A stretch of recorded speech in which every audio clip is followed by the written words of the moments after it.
बाबा देवाधिदेव महादेव की कृपा से, करुणा से, उनकी उदारता से आप और हमको श्रवण करने का सौभाग्य प्राप्त हुआ है। भगवान भूत भावन भूतेश्वर भगवान शिव जो संपूर्ण जगत का उद्धार करने वाले हैं, संपूर्ण विश्व का कल्याण करने वाले हैं, ऐसे बाबा देवाधिदेव महादेव जिनकी पवित्र शिव महापुराण की कथा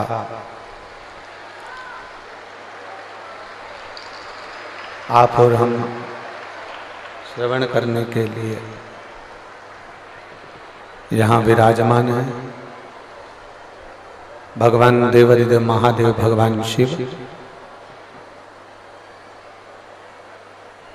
जो संपूर्ण जगत का उद्धार करने वाले, संपूर्ण विश्व का कल्याण करने वाले हैं, ऐसे आवाज खोलिए, बाहर की आवाज खोलिए। ऐसे भगवान देवाधिदेव महादेव भगवान शंकर की ये पवित्र शिव महापुराण की कथा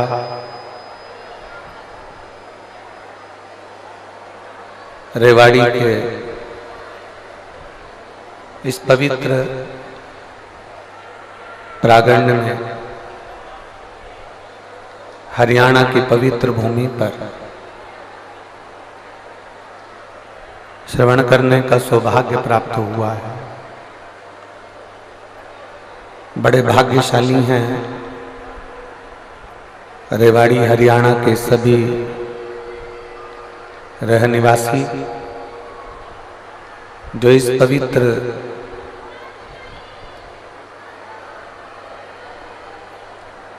शिव महापुराण की कथा को श्रवण करने के लिए विराजमान है। बक्सों की आवाज खोलिए, बक्सों की, स्पीकरों की आवाज खोलिए। जो भगवान देवाधिदेव महादेव की पवित्र शिव महापुराण की कथा को श्रवण करने के लिए विराजमान है।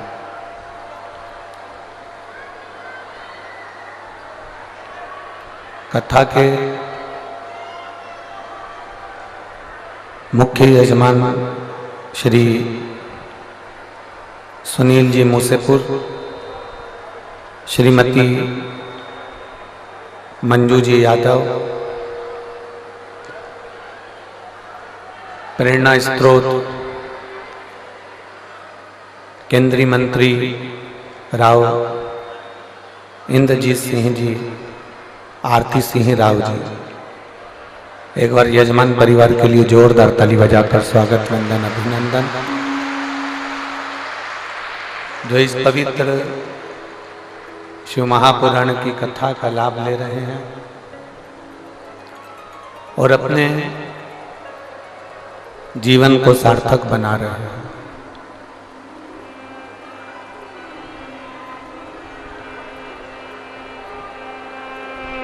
ये एक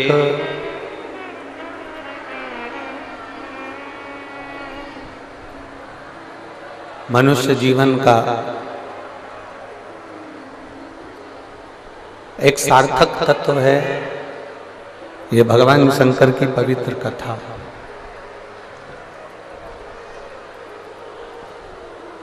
यदि आप और हम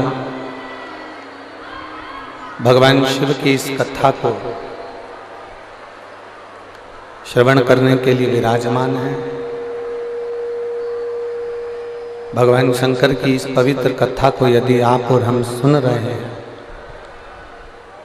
तो ये कहीं ना कहीं भगवान शिव की ही कृपा है, उनकी उदारता। कल कथा में एक बात कही थी कि भगवान शंकर के स्वरूप में और भगवान शंकर के शिवलिंग में, भगवान शंकर के स्वरूप में और भगवान शंकर के शिवलिंग में, दोनों में एक बहुत बड़ा अंतर है।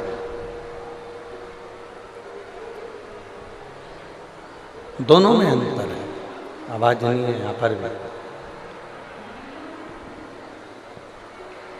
भगवान शंकर के शिवलिंग में और भगवान शंकर के स्वरूप में, दोनों में अंतर है। कल कथा में कहा था कि जितना बल भगवान शंकर के स्वरूप में है,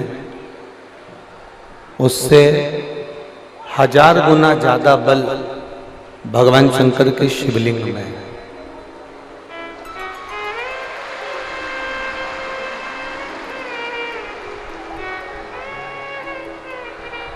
एक मौका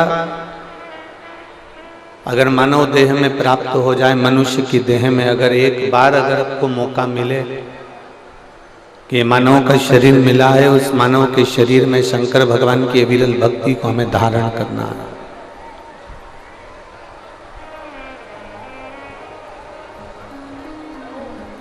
तो ये प्रयास करिएगा किस मानव के शरीर से भगवान शंकर के शिवलिंग की आराधना हो।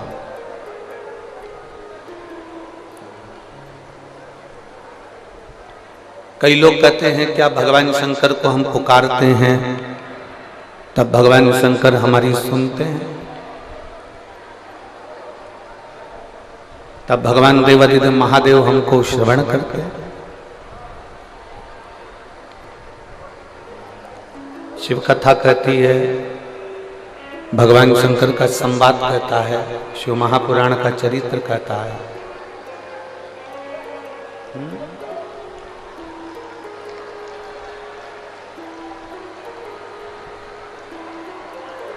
ना इधर आवाज नहीं आ रही होगी।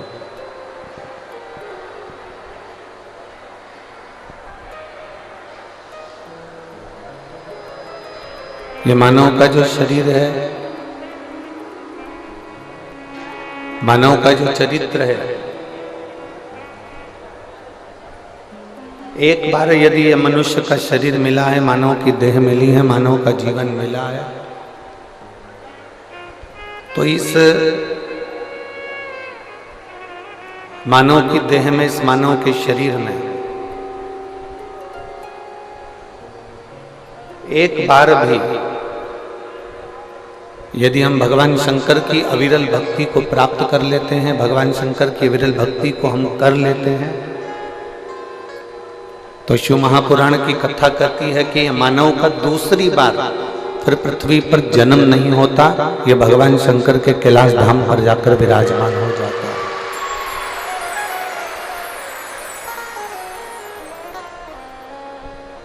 बार बार जन्म, बार बार मृत्यु के इस प्रपंच से वो छूट जाता है।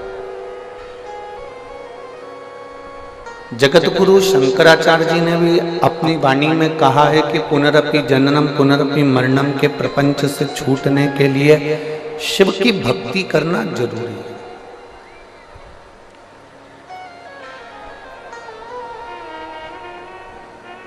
बिना शंकर की भक्ति के जन्म और मरण के प्रपंच से हम लोग छूट नहीं सकते।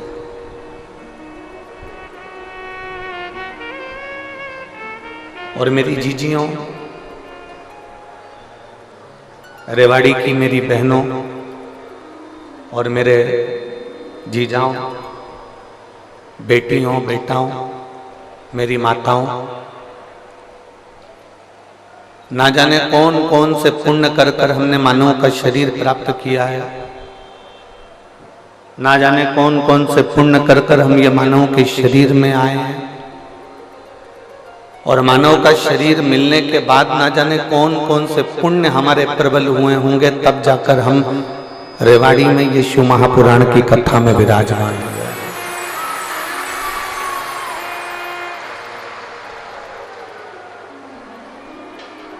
कोई पुण्य आपका होगा, कोई पुण्य श्री सुनील जी मूसेपुर जी का होगा, उनकी धर्म पत्नी मंजू जी का होगा, उनके बेटा बेटी का होगा, उनके माता पिता का होगा। कोई पुण्य आपका और हमारा होगा, कुछ पुण्य यजमान परिवार का होगा। जिस पुण्य की प्रबलता से ये रेवाड़ी में 5 दिवसीय शिव महापुराण की कथा श्रवण करने का सौभाग्य मिला।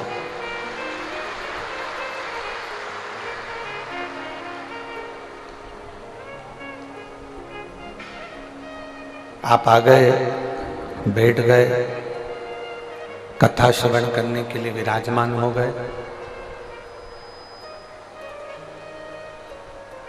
अब ये उसकी मर्जी है, उसके ऊपर निर्भर करता है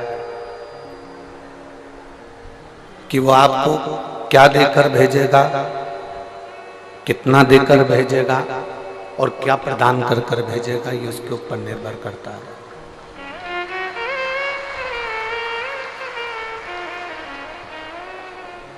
ये आपके और हमारे ऊपर निर्भर नहीं है, ये उस परमात्मा के ऊपर निर्भर है।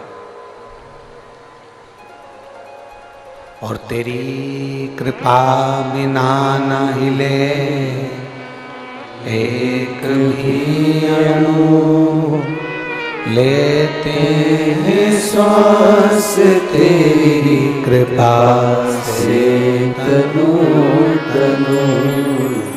बखान क्या करूं मैं राखों के ढेर का, चपटी भगोत में है खजाना कुबेर का।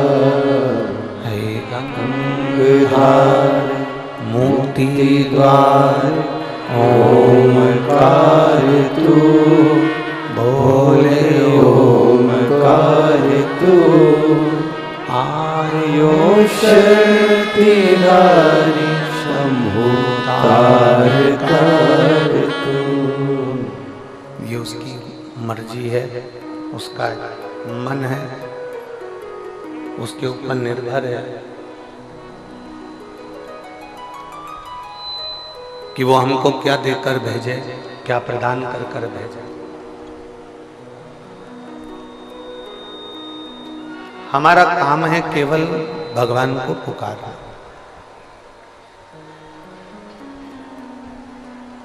एक व्यक्ति कुएं के अंदर गिर गया।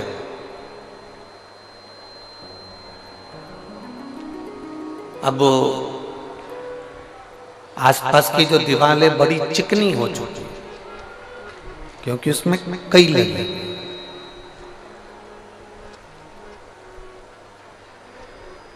आसपास की दीवार पूरी चिकनी हो चुकी है क्योंकि इसमें काई लगी हुई है। अब वो निकलने का प्रयास करता है परंतु वो दीवार इतनी चिकनी थी कि वो बार बार नीचे गिर जाता।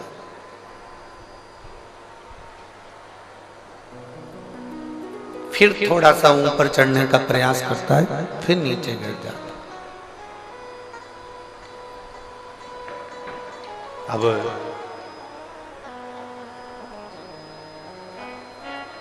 निकल नहीं पा रहा। बहुत प्रयास किया उसने, इतना प्रयास करा, इतना प्रयास करा तो भी वो निकल नहीं।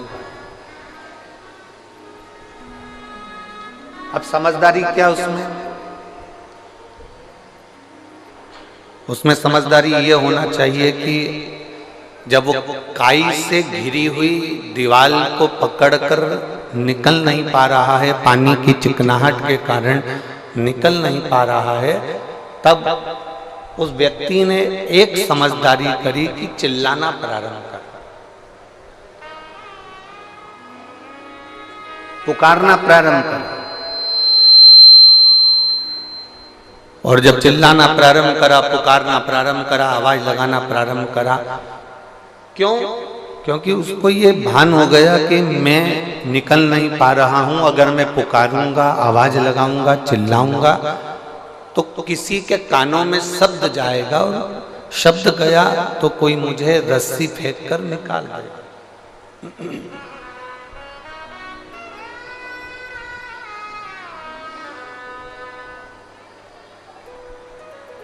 यदि मैं पुकारूंगा तो कोई मुझे रस्सी फेंकेगा, नीचे डालेगा और मुझे निकाल लेगा। अब उसने जम जम कर चिल्लाना प्रारंभ करा, पुकारना प्रारंभ करा, आवाज लगाना प्रारंभ करा। और जब बहुत तेज उसने आवाज लगाई, बहुत तेज पुकारा, बहुत बहुत उसने आवाज लगाई, तब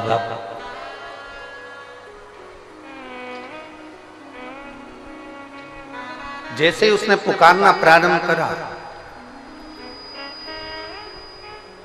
जैसे ही उसने बुलाना प्रारंभ करा, आवाज लगाना प्रारंभ करी, कोई पथिक जा रहा था,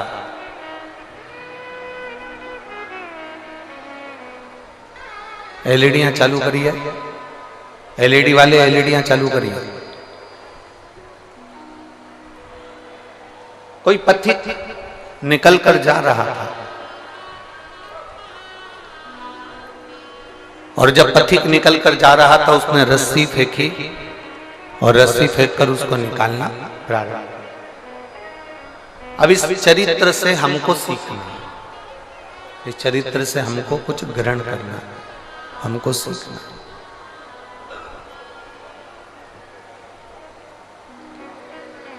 हम भी भवसागर के इस कुएं के अंदर गिरे पड़े हुए, भवसागर के इस कुएं के अंदर हम भी गिरे पड़े हुए हैं, और आसपास बहुत सारी परिवार, नाते, रिश्ते, कुटुंब, कबीले की काई लगी पड़ी हुई है। बेटी कहती है पापा पापा, बेटे कहते हैं पिताजी पिताजी, माताजी माताजी, भाई कहता है भाई भाई, बहन कहती है भैया, माता पिता कहते हैं मेरा बेटा। ये सारी काई लगी पड़ी हुई है, और भव सागर से, कुएं से हम निकल नहीं पा रहे हैं। जब हम चारों तरफ से दुखी हो जाएं, चारों तरफ से एकदम घिर जाएं, और चारों तरफ से जब हम निकल ना पाए, बहुत बहुत कष्ट की जिंदगी चल रही हो, बहुत दुख का समय चल रहा हो, तो उस समय पर जैसे कुएं में पड़ा हुआ व्यक्ति जब निकल नहीं पाता है तो आवाज लगाता है, उसी तरह जब चारों तरफ दुख से हम घिर जाएं, उस समय हमें भी आवाज लगाना चाहिए कि मेरा शंकर, मेरा भोलेनाथ, मेरा महादेव मेरे पास आ जाए। हम उसको पुकारें, हम उसको आवाज लगाएं, हम उसको पुकारने का प्रयास करें, हम उसको बुलाने का प्रयास करें। और जब हम उसको बुलाएंगे, जब हम उसको पुकारेंगे, तब मेरा देवाधिदेव महादेव मेरे नजदीक में आएगा। जब आप उसको पुकारो, आप उसको बुलाओ, बोल बम का नारा है। जब हम उसको पुकारेंगे तब वो जरूर आएगा।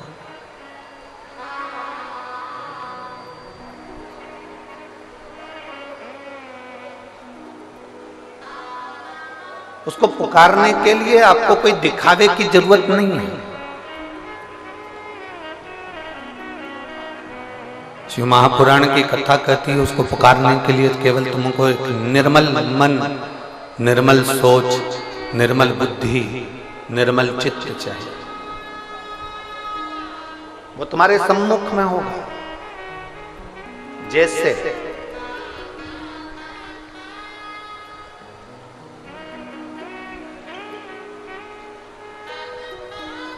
हमारे पास में भगवान की आरती उतारने के लिए हमारे पास में न घी है, हमारे पास में ना हमारे पास में बाती है, ना हमारे पास में कोई दीपक है। आप लोगों में से पशुपति व्रत किस किसने करे हैं? जरा हाथ उठाइए। करे हैं सबने? रखो रखो। पशुपति व्रत करे होंगे तो आप लोगों के स्मरण में होगा कि हमने पहले पशुपति व्रत में एक उपाय आप लोगों के, पशुपति व्रत करने वालों के नियम का हमने वर्णन किया।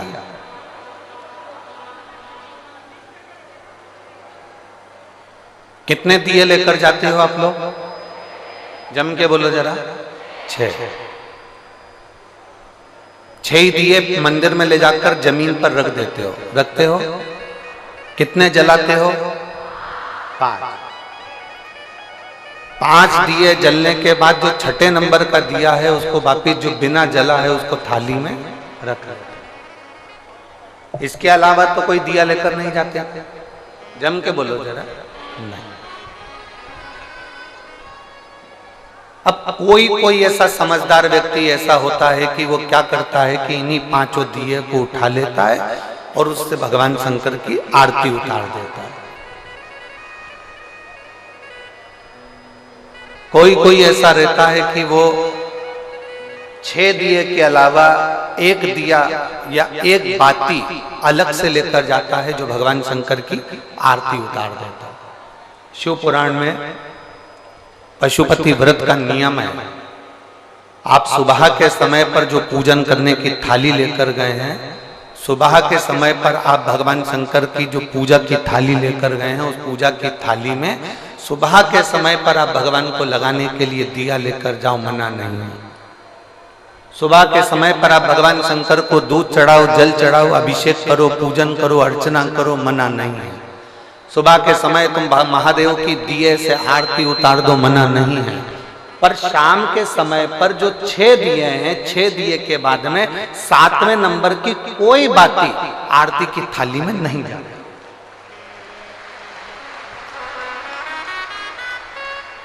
कोई बाती एक्स्ट्रा नहीं जाएगी कि आप पूजन करिए और पूजन करने के बाद आपने भगवान की आरती उतार दी ना।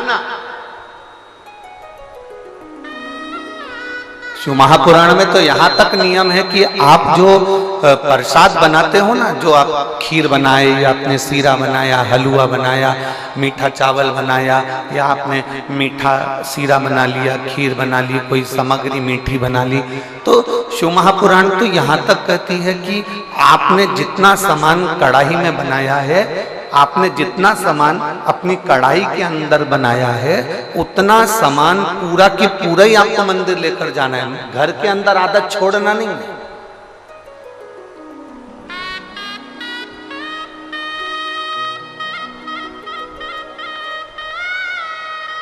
दो चीजें हैं जो चलित में किसी को दी नहीं जाता। 2 चीजें। आरती शिव महापुराण की कथा आप लोग सुन रहे हैं, बड़े ध्यान लगाकर सुनना। 2 चीजें हैं जो चलित में किसी को दी नहीं जाती। एक अपने घर का तवा, तवा जानते हो, जिस पे रोटी बनाते हो। कोरा तवा है, उस पर आपने कभी रोटी नहीं बनाई है तो आप किसी को दे सकते हो, मना नहीं। और यदि जिस तवे पर घर के अंदर रोटी बन चुकी है, जिस तवे पर रोटी उतर चुकी है, उस घर के तवे को किसी को नहीं दिया जाता। क्यों? क्योंकि घर में जो बच्चे हैं वो बीमार के बीमार बने ही रहते हैं, वो कभी स्वस्थ नहीं हो सकते, कभी नहीं हो सकते। अगर एक बच्चा बीमार है तो दूसरा ठीक होगा, दूसरा बीमार है तो तीसरा ठीक होगा, तीसरा है तो चौथा बीमार पड़ेगा, ये निश्चित। 2 चीजें चलित में किसी को नहीं दी जाती। एक तवा, दूसरे नंबर की कढ़ाई। घर में जो कढ़ाई होती है जिसमें आप सब्जी बना ली है, कोई सामग्री तल ली आपने, पूड़ी बना ली, कोई सब्जी बना ली, कोई हलवा बना लिया, सीरा बना लिया, कोई पदार्थ बना लिया। कोरी कढ़ाई है ना, आपकी मर्जी पड़े उसको दे दो, चलेगा। कोरी कढ़ाई है ना, आप किसी को भी दे सकते हो। पर जिस कढ़ाई में आपने भोजन का निर्माण कर लिया है, जिस कढ़ाई में आपने कभी भी एक बार भी अगर कुछ बना लिया है तो वो किसी को गिफ्ट में या किसी को दान में या किसी को दी नहीं जाती। नहीं तो उस घर के अंदर 1 रुपया कमाओ, 1.25 रुपए खर्च वाला काम चलता है। घर में कभी पैसा टिक ही नहीं सकता, वो जिंदगी भर कितना भी प्रयास है, वो अपने जीवन में कितना भी प्रयास कर ले, घर में पैसा नहीं टिकेगा। वो भले कुबेर का खजाना लेकर आ जाए, चाहे वो दुनिया का भंडार भर कर ले जाए, पैसा आएगा जाएगा, घर के अंदर टिक नहीं पाएगा। 2 चीजें चलित में दी नहीं जाती। आपको बोलना है कौन कौन सी चीजें हैं। पहले नंबर की तवा, दूसरे नंबर की हमारे यहाँ ये 2 चीजें दी नहीं जाती, हम इसको देते नहीं। देना नहीं, हाँ, यदि वो कोरी है, उसमें ना रोटी बनाई गई है ना उसमें कोई सामग्री बनाई गई है, अगर वो कोरी है तो आप दे दो। पर यदि एक बार भी अगर वो प्रयोग में आई है तो वो नहीं, उसको देते नहीं, उसको दिया नहीं जाता। शिव पुराण भगवान शंकर का पावन चरित्र कह रहा है। पशुपति व्रत करने वाली माताओं के चित्त वृत्ति में ये बात बैठना चाहिए, चाहे भाई पशुपति व्रत कर रहे हो, बेटे कर रहे हो, माताएं कर रही हो, बच्चे कर रहे हो, उनके बुद्धि में ये बात बैठना चाहिए कि सुबह के समय जाकर आप भगवान की पूजन करो, अर्चना करो, आरती करो, मना नहीं है। पर शाम के समय पर 6 दिए के सिवाय एक बत्ती भी मंदिर के अंदर थाली के अंदर रखकर नहीं जाती आरती उतारने के लिए। अगर तुम्हें आरती उतारना है तो साथ में छोटा सा कपूर का टुकड़ा अपनी आरती की थाली में लेकर चले जाओ, पर बाती और दिया नहीं जाए, बाती और दिया नहीं जाए। वैसे तो आप लोग लेकर नहीं गए हो, मुझे विश्वास है कि आप लोग लेकर नहीं गए, और लेकर गए भी होगे तो उसका फल आपको फिर प्राप्त नहीं हुआ होगा। तो आप लोगों ने दूसरों से कहा होगा हमने तो करा पर हमें फल नहीं मिला। उसका कारण केवल इतना है कि आप उसका फल प्राप्त नहीं कर पाए।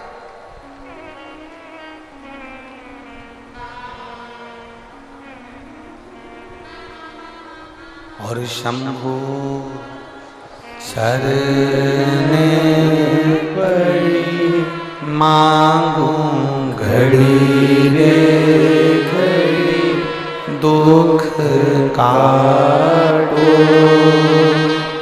दया करी दर्शन आपो।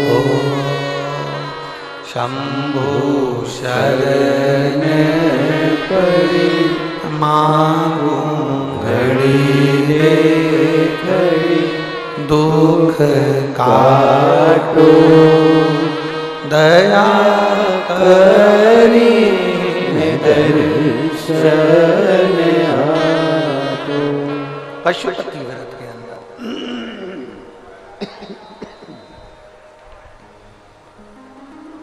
पशुपति व्रत के अंदर शाम के समय पर जब भगवान की आप आवाज गूंज रही है, सब दूर आवाज रिटर्न आ रही है, गला पकड़कर बोलना पड़ रहा है, उसको मिठास डालिए।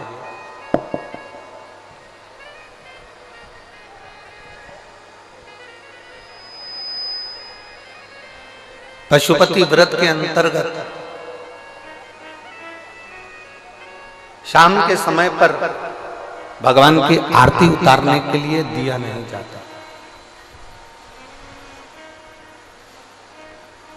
केवल कपूर का एक टुकड़ा, केवल एक कपूर का टुकड़ा आप लेकर चले जाओ,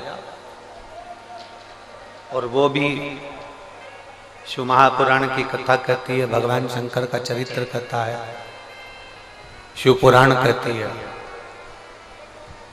अगर आपका मन कर रहा है आरती उतारने का तो लेकर जाओ, नहीं तो यहां तक शिव महापुराण के अंतर्गत वर्णन किया है पशुपति व्रत का कि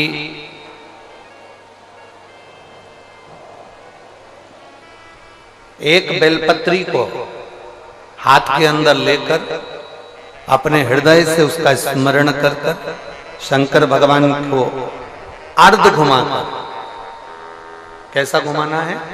अर्ध। अर्ध मतलब शिव जी को पूरा घुमा भी नहीं रहे हो, कितना घुमा रहे हो? केवल अर्ध, केवल अर्ध।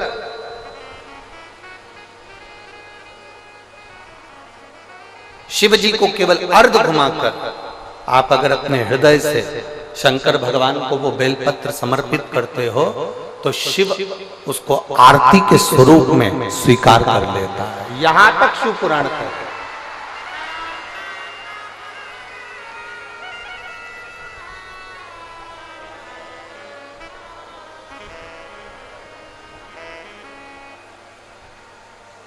घर में कितनी बार आरती करते हो आप लोग? जम के बोलो जरा, जम के।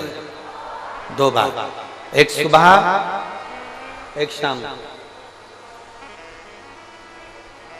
एक सुबह के समय आरती करते हो और एक शाम के समय आरती करते हो। 2 बार आरती केवल।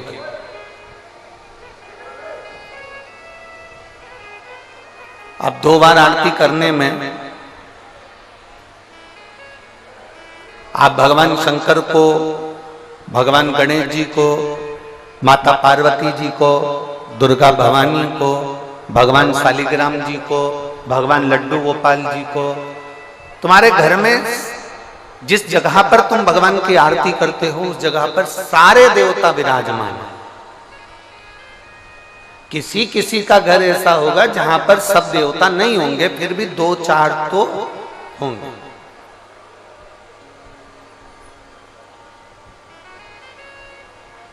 फिर भी 2-4 तो होंगे।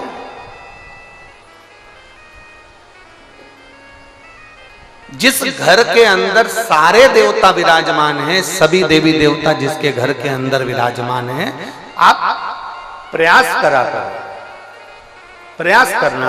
आप भगवान शंकर की जब आरती उतारो तब प्रयास करना कि आरती का दीपक जब हम उठा रहे हैं उसके पहले हमारे हाथ में जो गरुड़ घंटी है उसका नाद प्रारंभ हो जाना चाहिए। गरुड़ घंटी का नाद प्रारंभ हो जाता है, उसके बाद आरती का दीपक जब उठता है।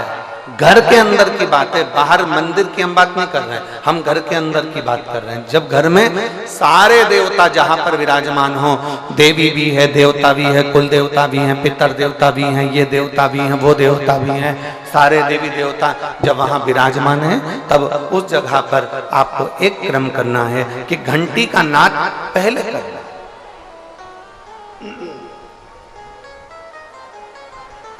कारण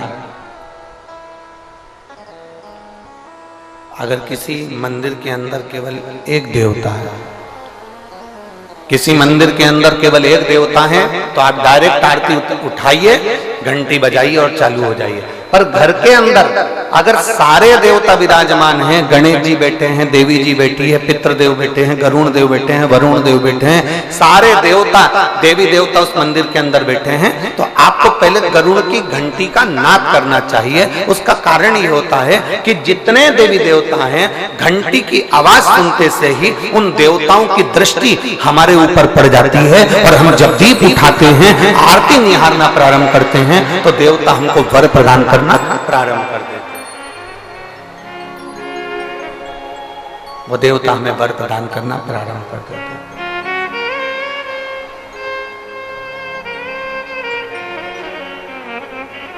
शिव कथा कर रहे हैं, भगवान शंकर का चरित्र करा, भगवान शंकर का संवाद करा, शिव महापुराण का चरित्र करा।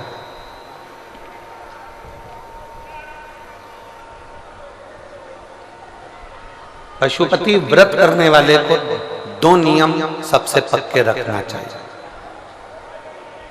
अगर आप लोगों ने व्रत किया है तो उसके फल के लिए आपको ये कर्म करना पड़ेगा। एक महिला ने पत्र लिखा है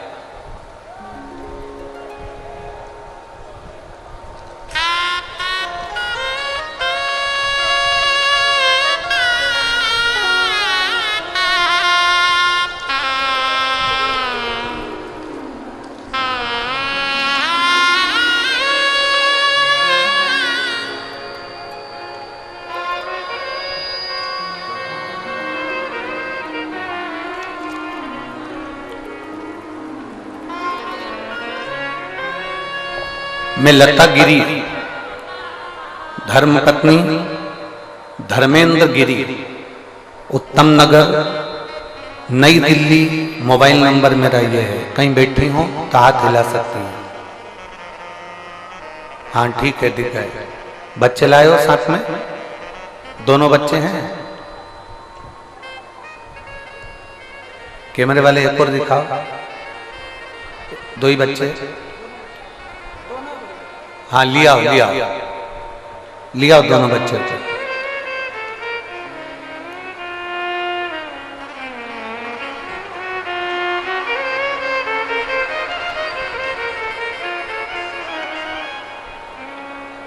मैं लता गिरी, धर्मपत्नी धर्मेंद्र गिरी, उत्तम नगर, नई दिल्ली। अपने महादेव का आशीर्वाद का क्या वर्णन करूं गुरुदेव। मेरी 10 साल की एक बेटी है। 10 साल के बाद मुझे कोई संतान नहीं हुई। मैंने डॉक्टरों का इलाज भी करवाया, पर मुझे संतान का सुख नहीं हुआ।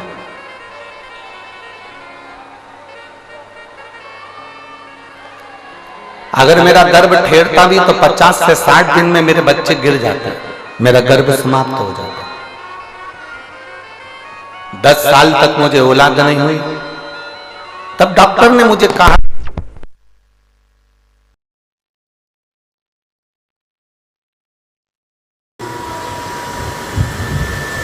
नित्य संपूर्ण विश्व का कल्याण करने वाले हैं, संपूर्ण जगत का उद्धार करने वाले हैं।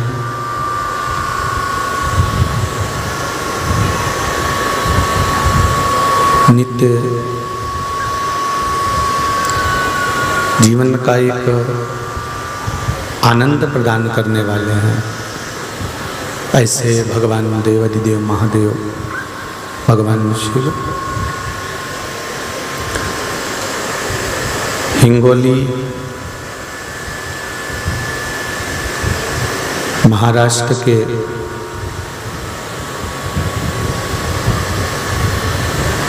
नागनाथ जी मंदिर के ही इस पावन क्षेत्र में भगवान शिव की पावन कथा को श्रवण करने का सौभाग्य आप और हमको प्राप्त हुआ है। बड़े भाग्यशाली हैं। संपूर्ण हिंगोली नगर के रहवासी जिनको बाबा देवाधिदेव महादेव की कृपा से ये पावन शिव महापुराण की कथा को श्रवण करने का लाभ मिल रहा है। दूर दूर से कथा श्रवण करने के लिए पधारे सभी श्रोता भाई बहन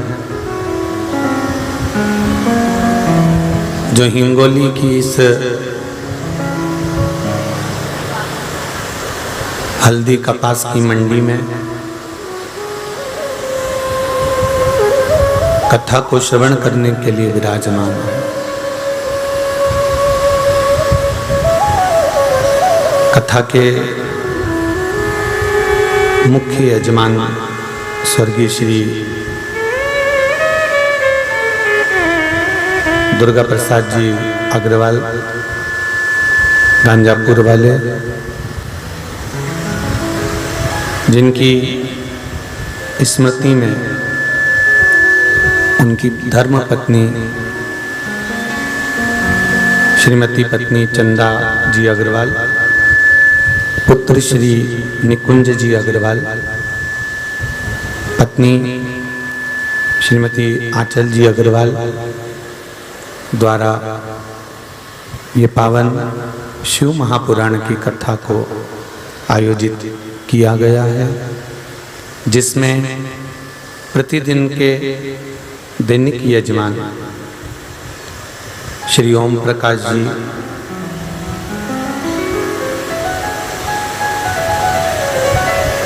जी, भिखुलाल जी,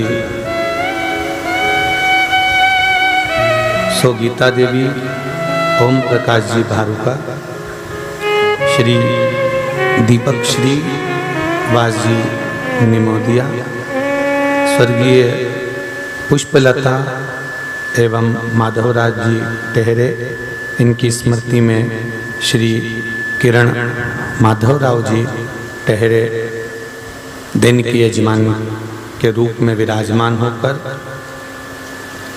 ये पावन शिव महापुराण की कथा को करवाकर संपूर्ण जगत का कल्याण कर रहे हैं। आस्था चैनल के माध्यम से, फेसबुक और यूट्यूब के माध्यम से देश विदेश में विराजमान सभी श्रोता भाई बहन जो हिंगोली नगर से हरतालिका शिव महापुराण की कथा को श्रवण करने के लिए विराजमान है।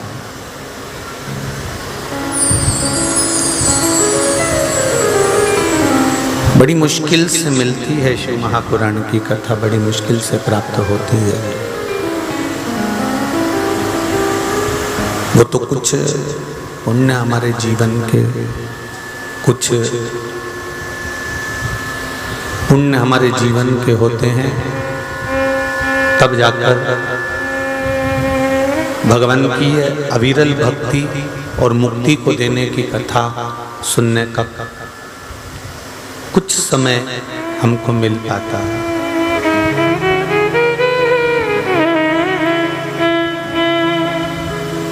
बहुत मुश्किल है मानव की देह, बड़ी बड़ी कठिनता से मिलती है, बहुत बहुत कठिनता से प्राप्त होती है। और यदि आवाज प्रेशर खोलो बाबू, बहुत कठिनता से मानव की देह प्राप्त होती है और उस कठिनता में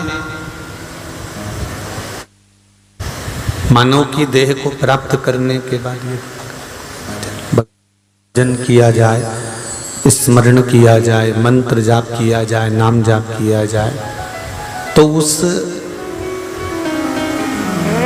मानव देह को प्राप्त करने का लक्ष्य पूरा हो जाता है।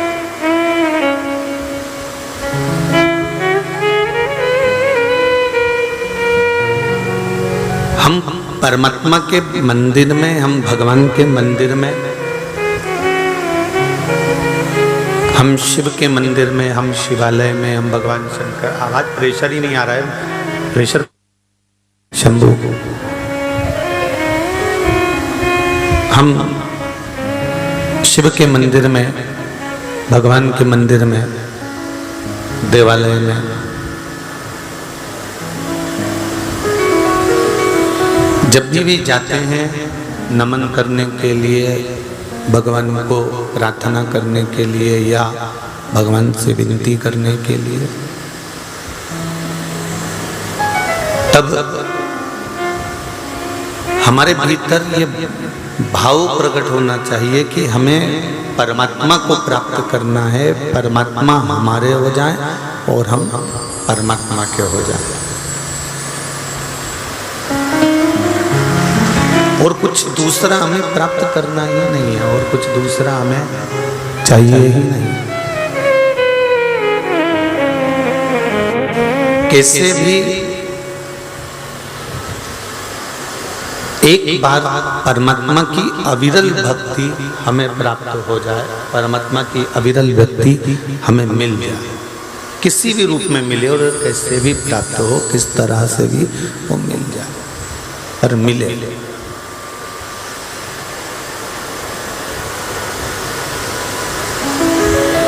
हरतालिका शिव महापुराण की कथा,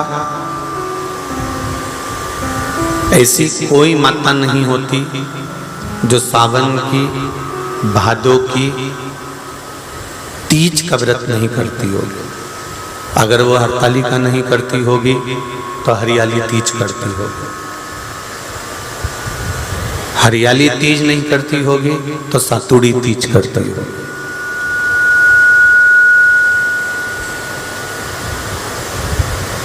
निमाड़ी की पूजन करना, सत्तू बनाना, फिर उसको पिंडा बनाकर पूजना।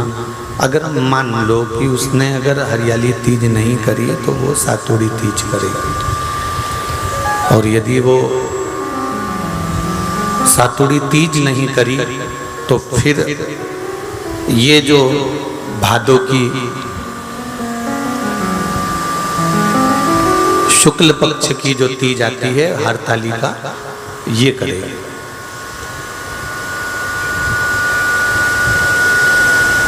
तीज के व्रत क्यों कहते हैं कि सातुड़ी तीज करी, हरियाली तीज करी या हरतालिका तीज करी? इन तीज के व्रत का क्या विधान है? इन तीज के व्रत का क्या महत्व है? इन तीज के व्रत की क्या मूल्यता है?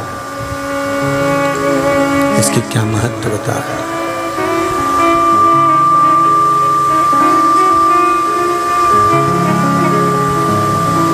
तीज के व्रत में ब्रह्मा, विष्णु और महेश, इन तीनों की जो देवियां हैं, ब्रह्माणी, लक्ष्मी और पार्वती, थोड़ा ध्यान लगाकर सुनना। हरतालिका तीज शिव महापुराण की कथा ही नहीं, आप जो तीज करते हो, हरियाली करो चाहे सातुड़ी करो, उस तीज की महत्वता क्या है, इस हिंगोली की शिव महापुराण की कथा में अपने को समझना है कि उसकी मूल तत्वता, उसकी महत्वता है क्या, उसका महत्व क्या है।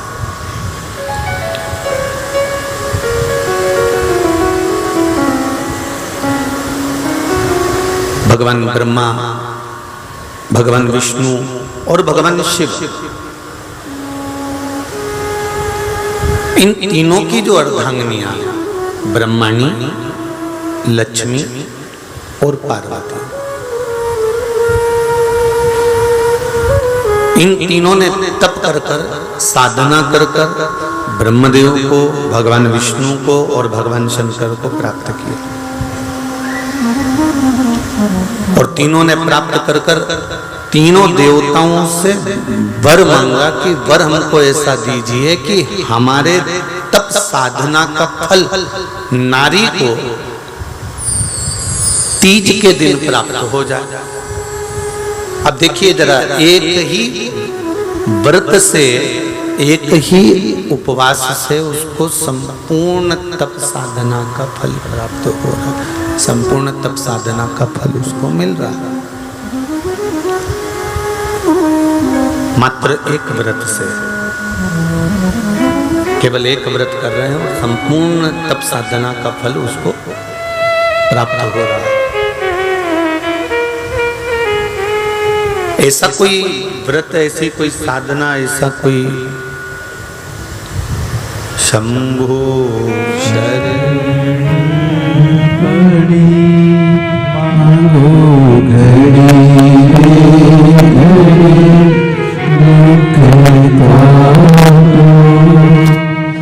दया करी न दर्शन आपो शंभो शरण मांगो घड़ी रे घड़ी दुख काटो, दया करी न दर्शन आपो, दया करी न दर्शन आपो।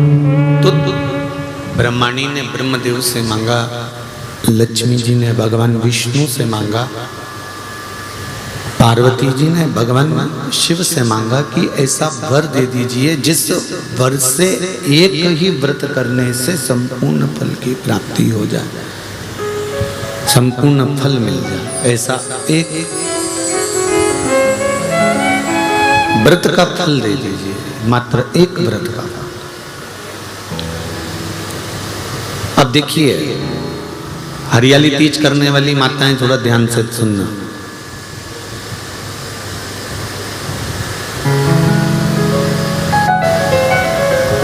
हरियाली तीज जब माताएं करती हैं तो एक हरियाली तीज, एक गणगौर की तीज।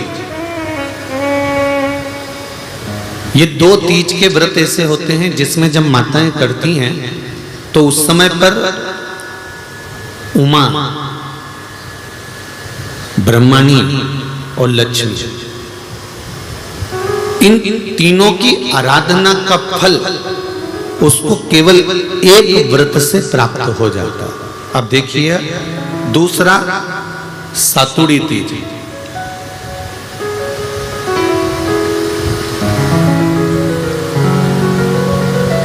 इसमें उमा और महेश्वर, उमा और महेश, ब्रह्मणी और लक्ष्मी, इन 4 के व्रत तप का फल एक साथ सातुड़ी तीज के दिन प्राप्त हो जाता है। अब एक आती है हरतालिका तीज। आप लोग करते हो हरतालिका? यहाँ लोग करते कि नहीं करते? करते हैं यहाँ पे हरतालिका। कौन कौन करता है? जरा हाथ उठाओ तो जरा। अरे सभी करते हो, रखो रखो, बहुत बढ़िया, बहुत अच्छी बात। एक आती है हरतालिका तीज। इस तीज का व्रत माता पार्वती बेल वृक्ष के आनंद के साथ में फुलेरा बनाकर करती है, और जिसमें इस हरतालिका में माता पार्वती जी के जितने जन्म पहले हुए हैं, माता पार्वती का जन्म तो 52वें नंबर का, 52 नंबर पे माता पार्वती का जन्म है। इससे पहले तो माता के 51 जन्म पहले हो चुके हैं, 51 जन्म माता पार्वती का पहले हो चुके हैं। तो वो जितने जन्म माता पार्वती पूर्व में ले चुकी हैं, ब्रह्माणी जितनी बार ब्रह्मदेव के साथ में विराजमान हो चुकी हैं, इंद्राणी जितनी बार इंद्र के साथ विराजमान हो चुकी हैं, और लक्ष्मी चाहे वो राधा के रूप में हो, चाहे वो रुक्मिणी के रूप में हो, चाहे वो सतभामा के रूप में हो, चाहे वो यमुना के रूप में हो, चाहे वो गंगा के रूप में हो, जितनी बार माता लक्ष्मी ने रूप धारण करे हैं वो सब रूप में, और माता पार्वती अपने सारे रूप में, ब्रह्मणी अपने सारे रूप में, लक्ष्मी अपने सारे रूप में इस हरतालिका तीज के व्रत को करने के लिए आतुर रहती हैं। और इस व्रत को कर एक दिन में ही संपूर्ण विश्व का जितना तप है, साधना है, उपवास है, सबका फल एक साथ एकत्रित कर लेती हैं केवल एक व्रत में, हरतालिका तीज के। अब एक बात ध्यान से सुनिएगा, सारे व्रत आपका अगर स्वास्थ्य खराब हो गया तो आप व्रत छोड़ सकते हो। जितने भी व्रत आप लोग कर रहे हैं पूर्व के, सोमवार, मंगलवार, एकादशी, छठ, पंचमी, चतुर्थी, अगर आपका स्वास्थ्य खराब है तो आप उस व्रत को छोड़ सकते हो, सारे व्रत को छोड़ सकते हो। पर तीज का जो व्रत होता है, हरतालिका जो व्रत होता है, ये व्रत एक बार लेने के बाद जब प्राण छूटते हैं तभी ये व्रत समाप्त होता है, अन्यथा बीच में ये व्रत समाप्त नहीं होता। ये व्रत समाप्त होता ही नहीं है।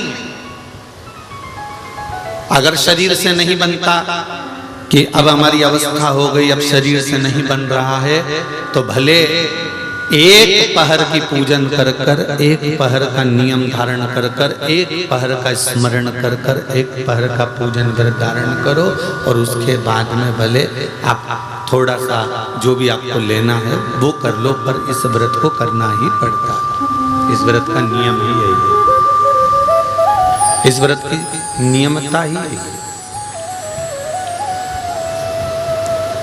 शिव महापुराण की कथा संपूर्ण जगत के कल्याण हेतु हिंगोली नगर में जो चल रही है, शिव कथा कर रही है। 24,000 श्लोक की ये शिव महापुराण की कथा है, जिसका एक शब्द भी हमारी जिंदगी में उतार सकते हैं। एक शब्द भी हम अपने जीवन में यदि उतारते हैं, एक शब्द को भी हम अपनी जिंदगी में उतारते हैं, तो हमारा जीवन सार्थक हो जाता है। एक शब्द भी अगर हमने अपनी जिंदगी में उतारा तो उसकी सार्थकता उत्पन्न हो जाती है, उसका आनंद उत्पन्न हो जाता है, उसका फल हमको मिलने लगता है।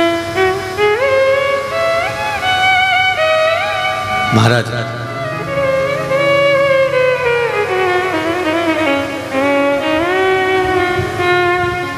भगवान शिव का सुंदर संवाद हरतालिका शिव महापुराण की कथा के माध्यम से श्रवण करें।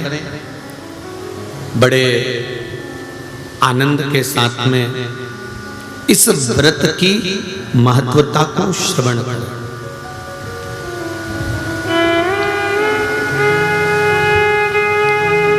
हरतालिका तीज का व्रत करने वाली नारी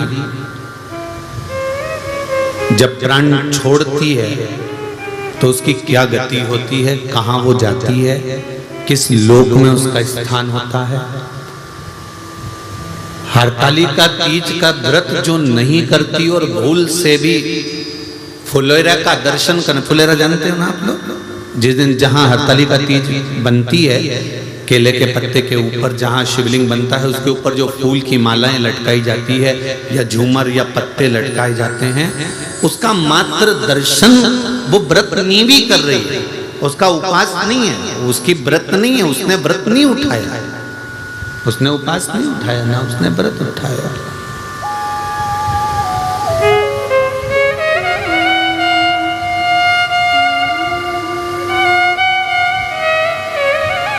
और यदि व्रत उसने नहीं उठाया है और नहीं व्रत उठाने के बाद भी अगर व्रत नहीं कर रही है, उसके बाद भी अगर किसी सहेली ने कह दिया, किसी बेस्ट फ्रेंड ने कह दिया कि नहीं नहीं तुझे मेरे यहाँ पर आज हरतालिका है, तू आ जाना है, थोड़ी देर बैठना, भजन गाना, चले जाना, और भूल से तुम्हारा मन नहीं भी है, नहीं तुम्हारा मन, इसके बाद भी तुम चले गए, इसके बाद भी अगर तुम पहुंच गए वहां चले गए,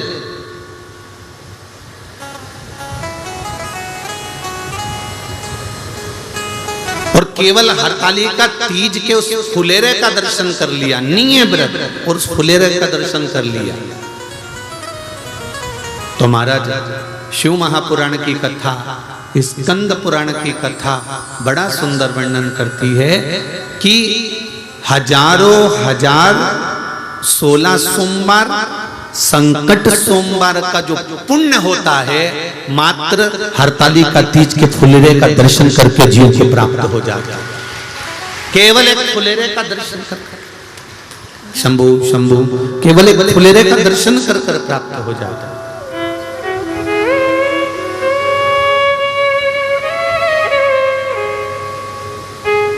शंभु शरणे मांगू घड़ी रे दुख काटो, दया करी न दर्शन आपो, दया करी न दर्शन आपो।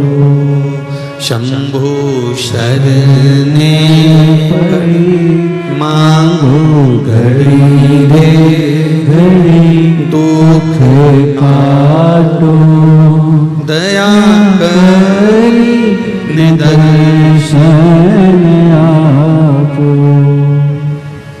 पर शिव महापुराण की कथा कहती है, एक बड़ा सुंदर संवाद वर्णन किया गया कि जिस दिन हरतालिका व्रत हो या सातुड़ी तीज हो या हरियाली तीज हो या गणगौर की तीज हो, ये नारी करती क्यों है, इसका व्रत का विधान क्या है, क्या क्यों करा जाता है।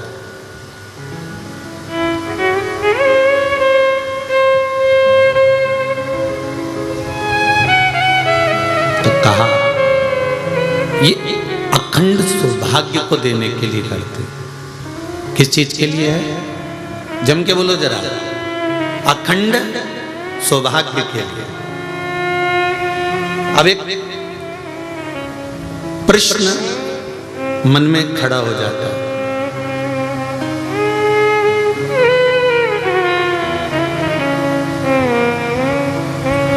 माता के गर्भ से 2 बच्चे भी जन्म लेते हैं ना, तो वो 1 मिनट, 2 मिनट, 5 मिनट के गैप से जन्म लेते हैं। बोलो सही है कि गलत है? जुड़वा बच्चों ने भी जन्म लिया तो एक साथ जन्म नहीं लिया, थोड़ा सा समय आगे पीछे हो गया।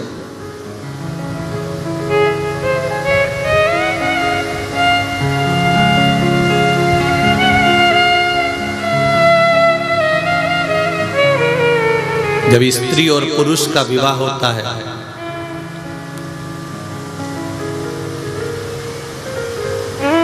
जब वो विवाह के बंधन में बंधते हैं,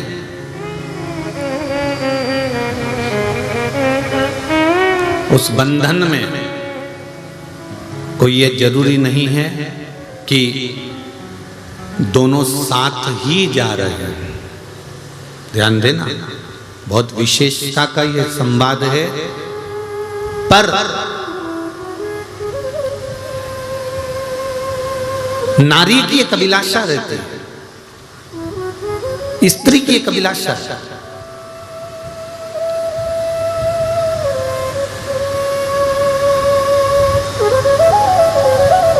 कि मेरे हाथों में भर भर के चूड़ा रहे, मेरे हाथों में भर भर के चूड़ा रहे, और मैया कोई काम नहीं, और मैया कोई काम नहीं। मेरे मस्तक पे, मेरे मस्तक पे कुमकुम की बिंदिया रहे, मेरे मस्तक पे कुमकुम की बिंदिया रहे, और मैया कोई काम। हे मां, हर नारी का एक भाव, संसार में जो नारी का मंगल विवाह होता है, वो विवाह के समय पर परमात्मा से ये मांगती है कि मेरा अखंड सौभाग्य हो, अखंड चूड़ा हो, और मेरे प्राण मेरे जाने के बाद मेरे पति के कंधे पर मैं शमशान तक जाऊं। ये प्रत्येक नारी के हृदय की बात है, प्रत्येक नारी। कोई एक की बात नहीं है, ये प्रत्येक के दिल की बात है कि हम अपने पति के कंधे पर, अपने पुत्र के कंधे पर शमशान तक जाएं।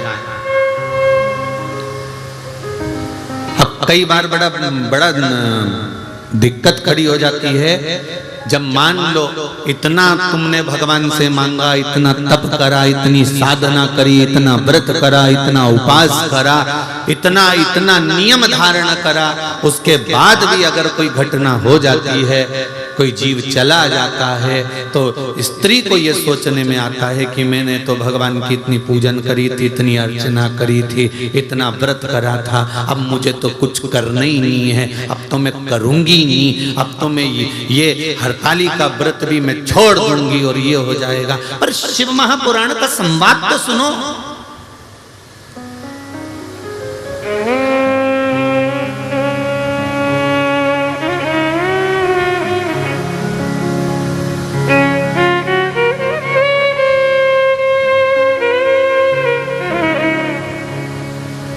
एक बात हमने पहले भी कथा में कही, और हिंगोली वाले तुम लोग सुन लो जरा अच्छे से, सरसों का तेल डाल के सुनना, हो सब अच्छे से सुन लेना, जो पहले कहा या फिर कह रहा है।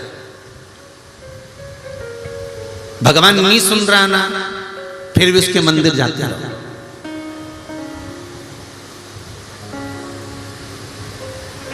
तुम रोटी नहीं भी देती हो ना, तो भी गाय तुम्हारे दरवाजे पर आकर खड़ी हो जाती है। मत दे, वो तो खड़ी है, एक दिन नहीं देगी, 2 दिन नहीं देगी, कभी तो तेरा मन पसीचेगा और डब्बा खोल के रोटी लाकर गाय को देगी तो वो खड़ी है, खड़ी है। कभी तो मन पसीचेगा ना, कभी तो उसका मन करेगा, कभी तो उसके मन में आएगा, तो वो तो खड़ी है, तो खड़ी है। तुमने तो गई और लाके रोटी दे दी।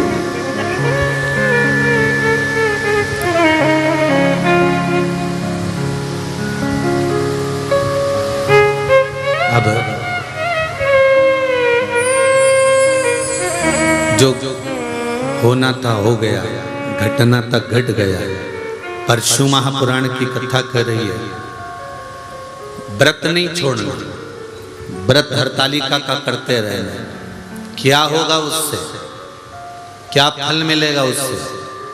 भजन गाते रहना, शिव की आराधना करते रहना, शंकर का स्मरण करते रहना। क्या फल मिलेगा उससे? तो कहा ये कोई पूर्व का कर्म का भोग होगा जिसके कारणवश हम अखंडता लेकर नहीं गए, पर हमारा जब अगला जन्म होगा तब हम अखंड सौभाग्यवती होकर जाएंगे, ये निश्चित है। अखंड व्रत धारण करने वाला, अखंड व्रत को करने वाला फिर अखंडता ही लेकर जाता है, ये निश्चितता हो जाती है उसकी, ये उसकी निश्चितता है।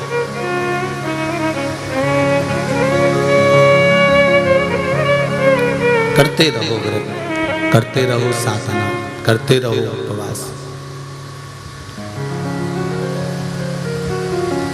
मंदिर जाना मत छोड़ो, जाते रहो। शिव जी को एक लोटा जल चढ़ाना मत छोड़ो, चढ़ाते रहो।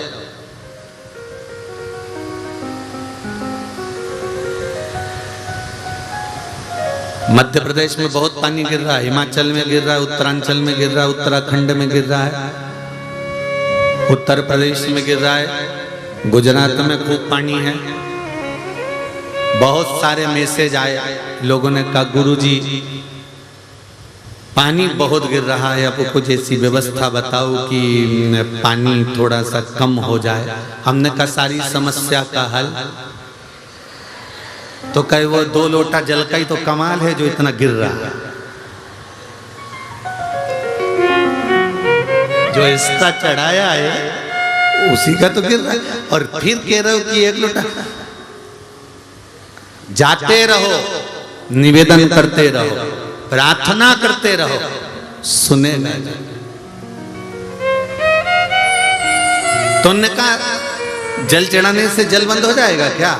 हमने कहा तुमने दिल से मांगा कहाँ? पाँव में अगर कांटा चुभ जाता है तो कांटे को भी कांटे से ही निकाला जाता है। कांटे को निकालने के लिए एक चिमटी या एक पिन या कोई कील या कोई नोकेली कोई वस्तु उस कांटे को निकाल देती है। तो कांटे को कांटे से ही निकाला जाता है। तो सारी समस्या का हल, जरा जम के तो बोलो, 1 लोटा जल बस दिल से चढ़ाओ और दिल से उससे प्रार्थना करो, वो सुनेगा जरूर। ये निश्चित है कि वो सुनता है, ये निश्चित है कि वो सुनेगा, उसके मन की बात को पूर्ण करेगा। ये निश्चित है कि वो सुनेगा जरूर।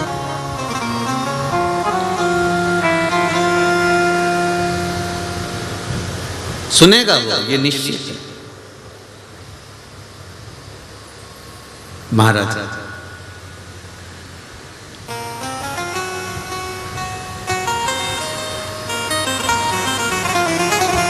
एक देवराज नाम का ब्राह्मण शिव महापुराण का प्रारंभ का महत्तम देवराज नाम के ब्राह्मण से प्रारंभ होता है, जिसने पूर्ण समय में कोई चोरी नहीं करी है, पूर्ण समय में कोई गलत काम नहीं किया, जिसने पूर्ण समय में कोई बेकार काम नहीं करा। केवल उसने अगर शंभु पूर्ण समय में उसने बेकार काम नहीं करा, पूर्ण समय में उसने चोरी नहीं करी, पूर्ण समय में उसने गलत काम नहीं किया। उसने गलत काम कब करा? जब वो एक वेश्या के चक्कर में पड़ गया।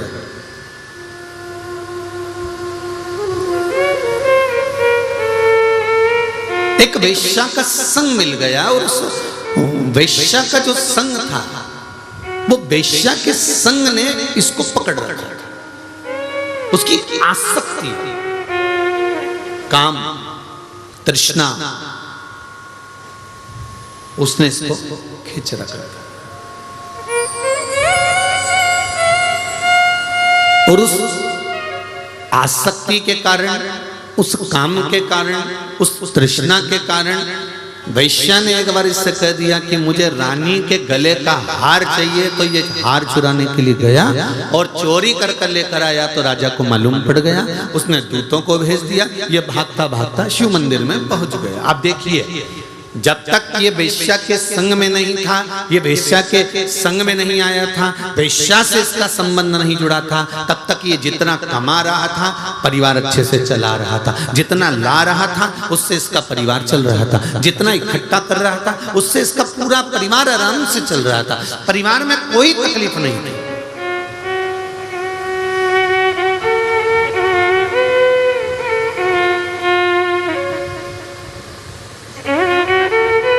ये जितने भी आप हो, संसार के जितने लोग हैं जो शिव महापुराण की कथा सुन रहे हैं, बड़े ध्यान से सुनना। जब तक आप परिवार के प्रपंच में, गलत लोगों के प्रपंच में नहीं पड़ते, तब तक आपकी बहुत सारी कामनाएं या तमन्नाएं नहीं रहती। आप तो भगवान से जब छोटे रहते हो ना, तब भगवान से थोड़ा ही मांगते हो। बस एक छोटा सा घर हो, छोटा सा आनंद हो, भगवान की कृपा हो, मैं रोज मंदिर में पूजन करूं। जब तक माताएं कुंवारी रहती है ना, शादी नहीं होती, तो ये भगवान की पूजन भी करती है, सेवा भी करती है, अर्चना भी करती है। भगवान से तीज का व्रत करेगी तो बहुत अच्छे से करेगी। जब कुंवारी रहती है, बाकायदा मेहंदी भी लगाएगी, सूट भी पहनेगी, साड़ी भी पहनेगी, खूब सजेगी धजेगी। कुंवारी अवस्था में मंदिर भी जाएगी, पूजन भी करेगी, तीज का व्रत, चतुर्थी का व्रत, छठ का व्रत, पंचमी का व्रत, जो व्रत करती है कुंवारी अवस्था में वो सब बहुत अच्छे से करती है। जब शादी हो जाती है, बच्चे हो जाते हैं, परिवार के झंझट में जब माताएं पड़ जाती है, जो बेटी इतने आनंद में व्रत करती थी, जो बेटी इतने रात भर भजन गा गा कर व्रत करती थी, जब परिवार के चक्कर में पड़ जाती है, फिर तो मेहंदी अब मैं बाद में लगवा लूंगी, अब रहने दो, अब ऐसा करती हूँ थोड़ी सी नाम की लगा लेती हूँ, थोड़ी सी नाम की लगा लेती हूँ। और थोड़ी सी नाम की लगा ली, फिर सास ने कहा बेटा अभी तो तेरी शादी हुई है, 2-3 साल तो हुए शादी को, अच्छे से मेहंदी लगा, अच्छे से तीज का व्रत कर, अच्छी अच्छी साड़ी पहन, खूब तो घर में साड़ियाँ रखी है, एक से बढ़कर एक पहन। अरे मम्मी बस अब मुझसे बनता नहीं है, तो कहीं डोकरी हो गई, बनता नहीं है।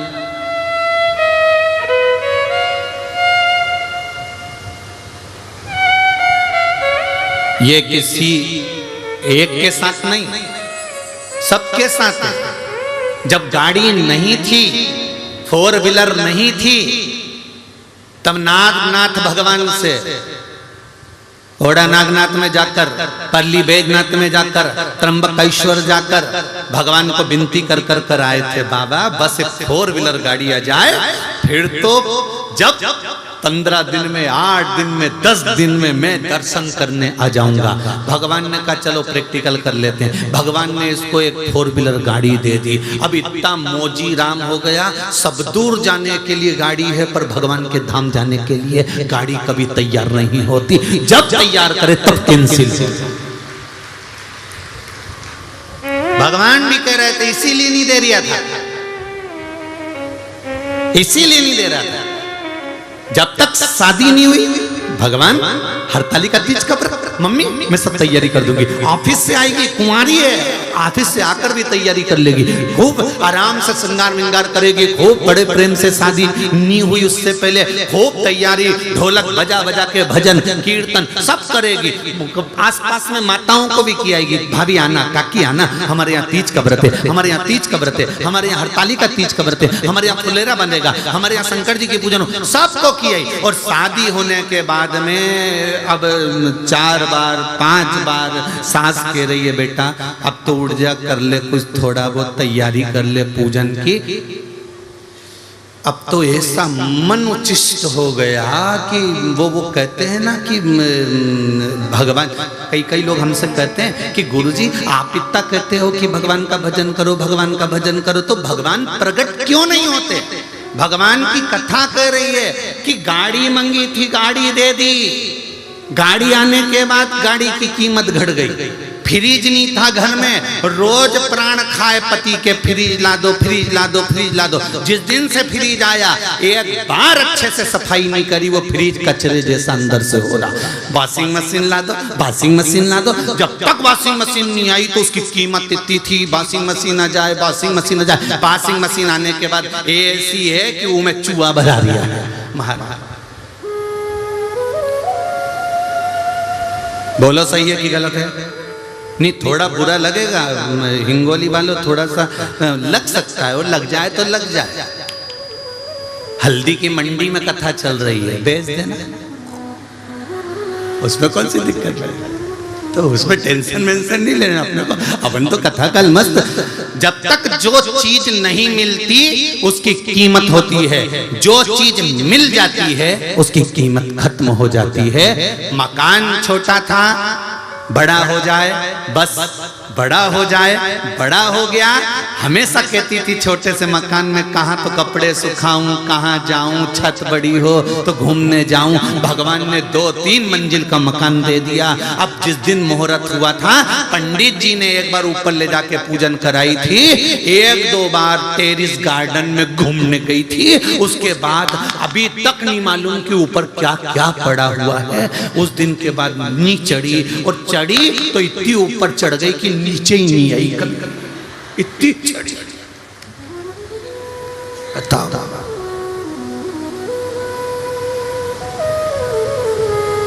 अब लोग कहते हैं हमसे कि गुरुजी आप कहते हो कि भगवान का भजन करो, तो भगवान प्रकट क्यों नहीं होता? तो भगवान इसलिए प्रकट नहीं होता कि गाड़ी मांगी, गाड़ी दे दी, गाड़ी की कीमत खत्म हो गई। 2 व्हीलर नहीं थी, 2 व्हीलर मांगी, 2 व्हीलर की कीमत मन से तो खत्म हो गई ना।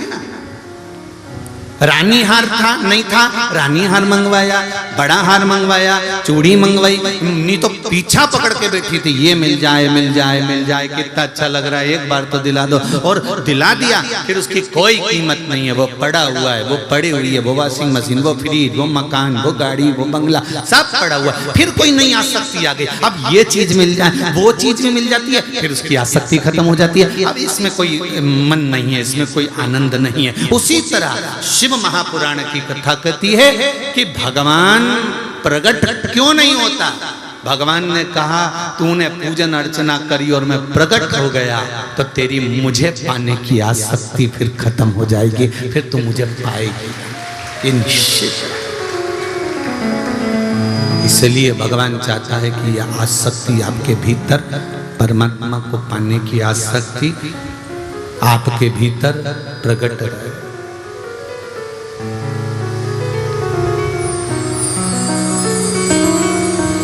आपके भीतर प्रकट, इसीलिए कहा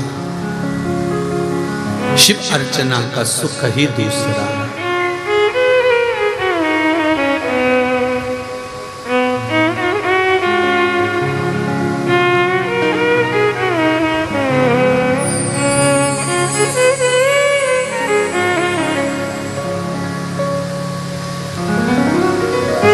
शंकरा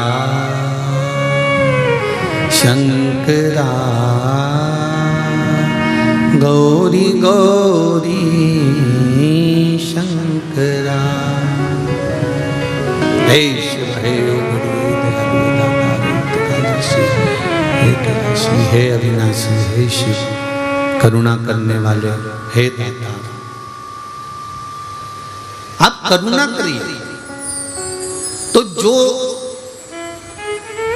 जिस भाव से भगवान को रिझाता है, जो जिस भाव से भगवान को कहता है, भगवान उस भाव से उसको मिलता है।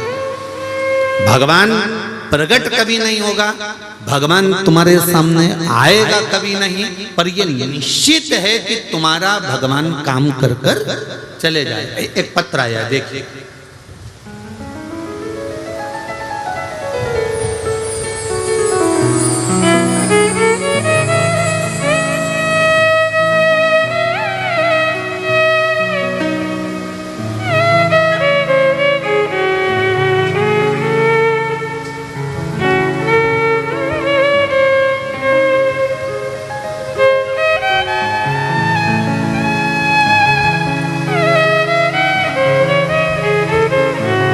मैं मीना जायसवाल नागपुर महाराष्ट्र से आई हैं। कहीं बैठी हो मीना जी तो दोनों हाथ हिलाइएगा,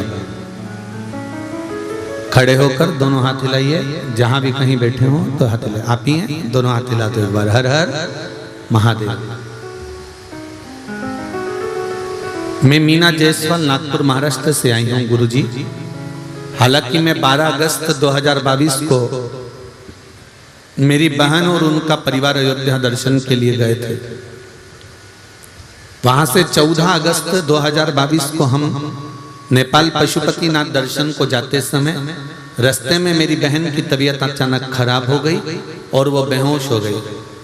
उसका शरीर ठंडा पड़ गया। तभी हमने रास्ते में एक छोटे से गांव में डॉक्टर को दिखाया और ऑक्सीमीटर से उसको चेक करा तो वो ब्लैंक आया। उसको शरीर में कुछ था ही नहीं, ऐसा लग रहा था कि वो समाप्त हो चुकी है। तब हमने वही ऑक्सीमीटर दूसरे को लगाकर देखा तो उसको मीटर चल रहा था। बहुत देर हो चुकी थी, शरीर ठंडा हो गया था। तब बाबा पशुपतिनाथ का नाम लेकर श्री शिवाय नमस्तुभ्यम का जाप दीदी के कान में करना प्रारंभ किया। गुरुदेव बाबा की कृपा देखिए, जो ठंडी हो चुकी थी, जिसका ऑक्सीमीटर में श्वास आना बंद हो चुका था, उसी को आधे घंटे के बाद बाबा का केवल श्री शिवाय नमस्तुभ्यम का नाम लेकर जो पानी दिया मुख में 2 बूंद, और बाबा की कृपा से उस ऑक्सीमीटर ने काम करना प्रारंभ कर दिया। उसकी श्वास वापिस आ गई। श्री शिवाय नमस्तुभ्यम। बैठिए। एक पत्र और है, गला बहुत पकड़ रहा बाबू, खींच।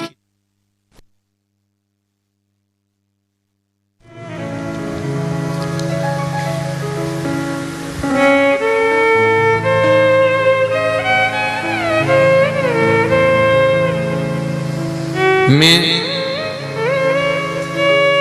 बालाराम सिंह लक्ष्मण सिंह ठाकुर, मालेगांव बाजार, तहसील तेलारा, जिला अकोला, महाराष्ट्र से हूं। कहीं बैठे हो तो हाथ हिलाइएगा।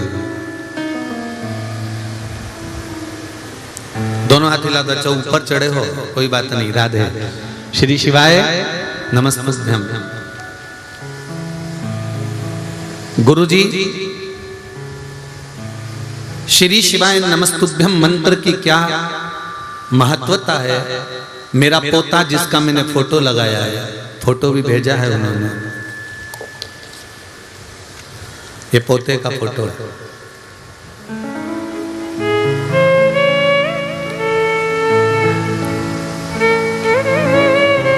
मेरा पोता वंश जितेर सिंह ठाकुर 2.5 साल का है। 17 अगस्त 2021 को उसे डिप्थीरिया हार्ट सर्प नामक एक बीमारी होती है जो जानवरों में होती है। वो बीमारी मेरे पोते को हो गई। अकोला जिले के हॉस्पिटल में दिखाया। हॉस्पिटल वालों ने कहा कि इसका इलाज मुश्किल है कि बच पाए। गुरुदेव बड़े बड़े डॉक्टरों को दिखाया, मुंबई ले जाया, परंतु उसका कोई फल प्राप्त नहीं हुआ। तब श्री शिवाय नमस्तुभ्यम कहा, मंत्र का जाप किया। एक डॉक्टर से बात करी तो डॉक्टर ने कहा एक इंजेक्शन लगता है, अगर वो लग गया तो उसमें गारंटी नहीं है कि ये बचेगा कि नहीं बचेगा, परंतु इंजेक्शन लगवा लो। गुरुदेव बाबा से विनती करी, अब करें क्या। श्री शिवाय नमस्तुभ्यम का जाप किया, शिव जी पे चढ़ा, पानी देना प्रारंभ करा, बेलपत्र का भाग दिया। डॉक्टर का चलकर फोन आया कि आप इंजेक्शन लगवाओ, मैं गारंटी देता हूं कि अब ये बच्चा ठीक हो सकता है। और बाबा की कृपा से मेरा पोता ठीक हो गया। ये शिव जी की कृपा है। नहीं तो कभी कोई डॉक्टर इतने सिचुएशन में गारंटी ले ही नहीं सकता। गुरुदेव जब मुंबई तक के डॉक्टर ने मना कर दिया, सबने कह दिया कि नहीं हो सकता, नहीं हो सकता, नहीं हो सकता। भक्ति में कार्य होना ये शिव की कृपा के बिना नहीं हो सकता, शंकर की करुणा के बिना नहीं हो सकता। बैठिए भाव, बैठिए। श्री शिवाय नमस्तुभ्यं। तेरी कृपा बिना न मिले एक भी अनु लेते हैं श्वास तेरी कृपा से तनो तनो। हे गंगधार मुक्ति द्वार ओंकार तू भोले ओंकार तू आयो शरण तिहारी शंभु तार तार तो। बखान क्या करूं मैं राहों के घेर का, चपटी भगोत में खजाना कुबेर का। हे गंगधार मुक्ति द्वार ओंकार तू भोले ओंकार तू आयु शरण तिहारी शंभु तार तार तो।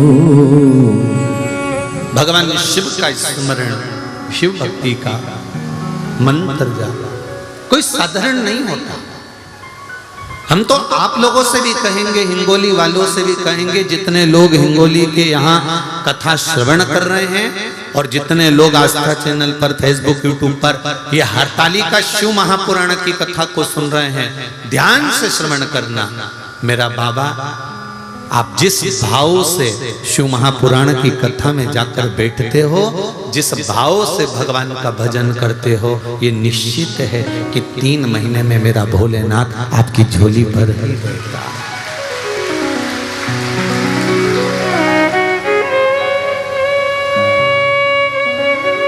भोलेनाथ से निराला यहाँ तो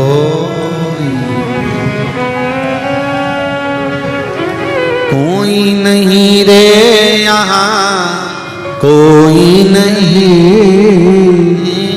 कोई नहीं रे यहाँ कोई नहीं। भोलेनाथ से निराला यहाँ कोई नहीं। भोलेनाथ से निराला यहाँ कोई नहीं। शंभुनाथ से निराला यहाँ कोई नहीं। शंभुनाथ से निराला यहाँ कोई नहीं। कोई नहीं रे यहाँ कोई नहीं। हो कोई नहीं रे दाता कोई नहीं। कोई नहीं रे यहाँ कोई नहीं। कोई नहीं रे यहाँ कोई नहीं। भोलेनाथ से निराला हरि बोल। भोलेनाथ से निराला यहाँ कोई नहीं।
डम बोले अगम निगम के भेद ये खोले।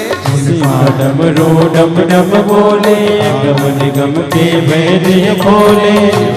डमरू डम डम बोले अगम निगम के भेद ये खोले। डमरू डम डम बोले अगम निगम के भेद ये खोले। डमरू बजाने वाला कोई नहीं ऐसा डमरू बजाने वाला कोई नहीं। ऐसा डमरू बजाने वाला कोई नहीं। ऐसा डमरू बजाने वाला कोई नहीं। भोलेनाथ हो कोई नहीं। भोलेनाथ से निराला यहाँ कोई नहीं। शंभुनाथ से निराला यहाँ कोई नहीं। शंभुनाथ से निराला यहाँ कोई नहीं। हो जय हो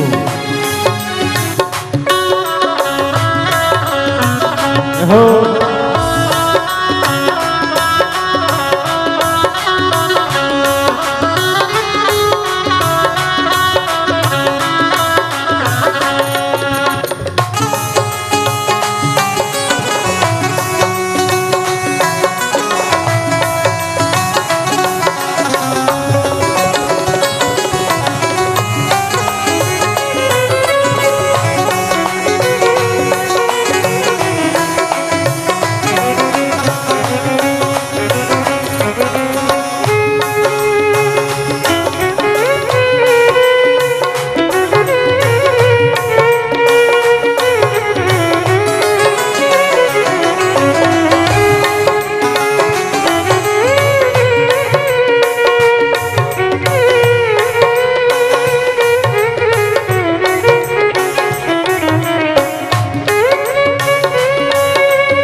जब करवट बदले आप चमकते अगले पिछले।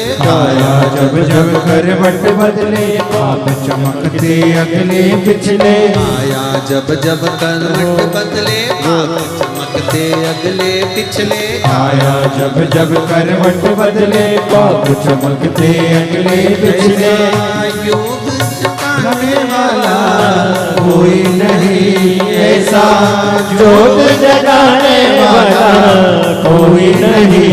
ऐसा जोत जगाने वाला कोई नहीं। ऐसा जोत जगाने वाला कोई नहीं। भोलेनाथ से निराला कोई नहीं। भोलेनाथ से निराला यहाँ कोई नहीं।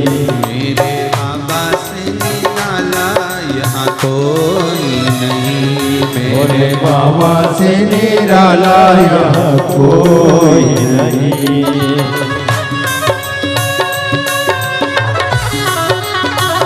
जय हो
नहीं, कोई नहीं रे यहाँ, कोई नहीं, कोई नहीं रे यहाँ, कोई नहीं। भोलेनाथ से निराला, हो भोलेनाथ से निराला यहाँ कोई नहीं, भोलेनाथ से निराला यहाँ कोई नहीं, भोलेनाथ से निराला यहाँ कोई नहीं। शंभुनाथ से निराला, हो शंभुनाथ से निराला यहाँ कोई नहीं, मेरे बाबा से निराला यहाँ कोई बाबा से निराला यहाँ कोई नहीं। हर महादेव है। भगवान शिव की कथा करे, भक्ति का संचार कर कर, स्मरण कर कर जो शिव तत्व को जाने, भगवान शंकर की उदारता, करुणा, मंत्र जाप, नाम कीर्तन, स्मरण जीवन का सुख देने वाला। जिस मंत्र को वेदव्यास जी ने शिव महापुराण में वर्णन किया है, उस मंत्र को आप सब साथ में बाबा से अपने दिल की बात करते हुए कि हरतालिका शिव महापुराण की कथा में हिंगोली से श्रवण कर रहे हैं, हिंगोली में बैठकर सुन रहे हैं। बाबा इस कथा को श्रवण करें और आपकी कृपा हो, हमारे मन की अभिलाषा पूर्ण करें। ये बात ध्यान में रखते हुए जितने आस्था चैनल पर कथा सुन रहे हैं, जितने फेसबुक यूट्यूब पर सुन रहे हैं, जितने इस पंडाल में बैठकर कथा सुन रहे हैं, वो बाबा से भाव से निवेदन करेंगे। श्री शिवाय नमस्तु, श्री शिवाय नमस्तु, श्री शिवाय नमस्तु, श्री शिवाय नमस्तु, श्री शिवाय नमस्तु। भोला सब दुख काटो भोला सब दुख काटो शिव शंकर जपू तेरी माला, भोले बाबा जपू तेरी माला, भोला सब दुख काटो मारा, ओ भोला सब दुख काटो मारा। शिव जी से मन के हृदय की बात कहकर भगवान शंकर से प्रार्थना करे। जो जीवन का सुख देने वाला, आनंद देने वाला, वो देवाधिदेव महादेव है। वो भगवान शंकर ओगरदानी, तरकालदर्शी, कैलाशी, अविनाशी, वो शिव है। शिव महापुराण कह रही है, देवराज नामक का ब्राह्मण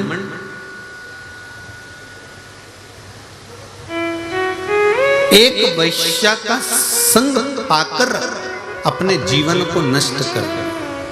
देखिए, चलते हुए जीवन में बहुत अच्छा चल रहा है, आपका बहुत अच्छा जीवन चल रहा है, बहुत बढ़िया आपकी कमाई हो रही है, बहुत बढ़िया दुकान चल रही है, बहुत बढ़िया गृहस्थी चल रही है, बहुत बढ़िया परिवार चल रहा है, बहुत बढ़िया कुटुंब चल रहा है, बहुत अच्छा सब काम हो रहा है, सब चीजें अच्छी चल रही है। पर उसके अंतर्गत कभी ऐसा योग बन जाता है, ऐसा क्रम हो जाता है कि हमारा करा धरा सब बेकार हो जाता है। हमारा जितना करा हुआ है वो सब पानी फिर गया।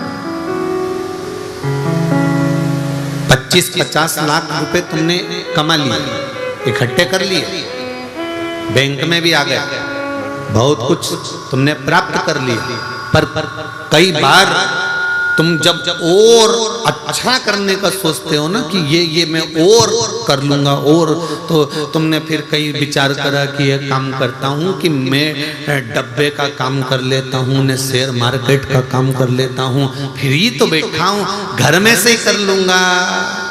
और विचार करा था, परिवार वालों ने कहा मत कर, जो है भगवान की कृपा का है, भगवान ने दिया है, सब अच्छा चल रहा है, दाल रोटी भगवान दे रहा है ना, पेट भर कर दे रहा है ना। फिर वही वाली बात आ गई जो शिव महापुराण में वर्णन है कि पेट भरने की जवाबदारी मेरे देव अधिदेव महादेव ने ले रखी है, पेटी भरने की जवाबदारी नहीं लिखी तुम्हारी पेटी भर, क्योंकि पेटी ना तुम जन्म के समय पर लेकर आए थे, ना पेटी तुम वापिस मरने के बाद लेकर जाओगे। हाँ, हिंगोली में ऐसा होता हो तो बात दूसरी है, पर हमने तो जहां तक सुना है कि मुट्ठी बांधे आया जग में, राधे हाथ पसारे जाएगा, और क्या तू लेकर आया जग में, क्या तू लेकर, ये मत बोलो क्या तू लेकर जाएगा, लेकर जाओगे। जो हिंगोली वालों, तुमने 7 दिन की शिव महापुराण की कथा इस हिंगोली नगर में श्रवण करी है, ये तुम्हारा पड़ोसी लेकर नहीं जाएगा, ये अपन अपने साथ लेकर जाएंगे, ये कोई दूसरा लेकर जाने वाला नहीं है।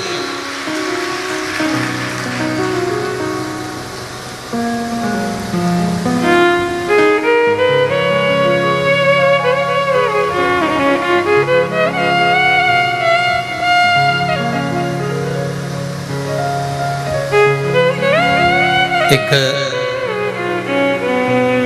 जहां अग्रवाल जी के यहाँ ठहरे ना महाराज निकुंज के यहाँ, तो वहां किसी ने 2 पत्र भेजे,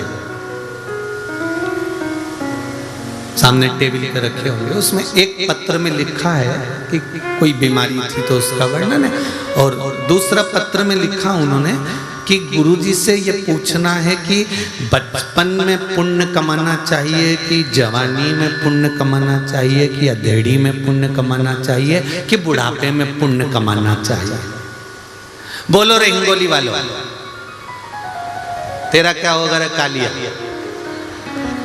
तुम बता दो कि पुण्य कब कमाना चाहिए, बोलो जरा। बचपन में पुण्य कमाना चाहिए कि जवानी में पुण्य कमाना चाहिए कि अधेड़ी में पुण्य कमाना चाहिए कि बुढ़ापे में पुण्य कमाना चाहिए। शिव महापुराण की कथा कहती है, जवानी में जो तुमने पुण्य कमाया है तो वो पुण्य तुम्हारा जवान की जवान बना रहेगा, अंतिम समय तक चलता रहेगा।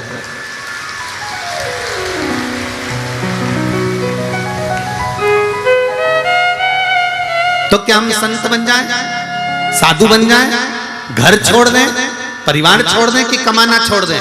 कुछ मत छोड़ो, घर में रहो, परिवार में रहो, कुटुंब में रहो, रिश्तेदारों में रहो, पूरे परिवार में रहो, खूब दिल से तुम कमाई करो, दुकान जाओ, व्यापार करो, व्यवसाय करो, कर्म करना है पूर्ण कर, पर उस काम के साथ में थोड़ा सा भगवान का भजन करते चलो, तो वो जवानी का पुण्य तेरे अंतिम समय तक काम आ जाएगा। जवानी का पुण्य। अब किसी के मन में आएगा कि गुरुजी तुम कैसे कह सकते हो कि जवानी का पुण्य अंतिम समय तक काम आएगा? तुम किस शर्त पर कर सकते हो? तो घर में जितनी बुजुर्ग माताएं हैं, घर में जितने बुजुर्ग भाई हैं, इनसे पूछ लेना, जवानी का खाया आखिरी तक काम आता है। कई जवान बहुओं के बाल धोले पड़ गए और डोकरी उनके देखो तो अभी अब इनने जो पूर्व समय का खाया, बोलो सही है कि गलत है?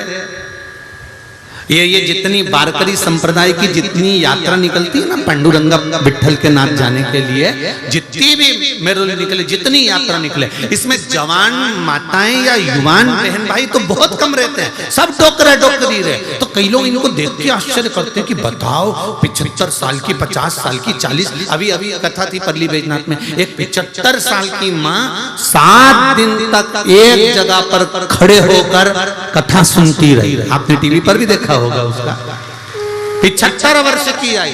तो मन में ये भाव आता है कि ये इतनी एनर्जी लाती कहां से। कई बहुओं के मन में टेंशन रहता है, मेरी तो भी 32 साल की उम्र है, 42 साल की है, हमारी सासू तो 70 साल की, तो भी पूरा के पूरा काम कर ले, उसकी आंख से बीन ले, उसकी आंखें भगवान ने ऐसी बना के भेजी है, भगवान जाने मेरी सास की आंख जरा सी देर में देख ले कि क्या गड़बड़ है, तुरंत इतनी एनर्जी कहां से आई।